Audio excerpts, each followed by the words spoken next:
જ્યારે પણ બોર્ડની પરીક્ષામાં આપણને આ પ્રકારનો પ્રશ્ન પૂછાય તો એકદમ ઈઝી છે. અહીંયા કરવાનું શું, આપણને tan cos square 45 અને tan cot square 45 ની કિંમત શોધવાનું કીધું હોય તો આપણે શું કરવાનું, પહેલું તો આપ્યું હોય લખી દેવાનું કે tan cos square 45 minus tan cot square 45.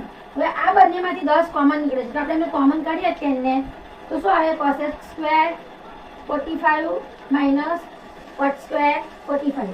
હવે અહીંયા આપણે વેલ્યુ મૂકવાની છે.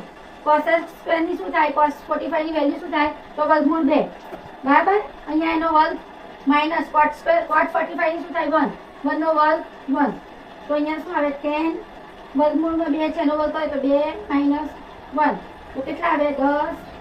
2 માંથી 1 જાય તો 1 તો આવ્યો આન્સર 10. તો આ રીતે આપણે ઈઝી ટ્રીકથી એને સોલ્વ કરી શકીએ છીએ.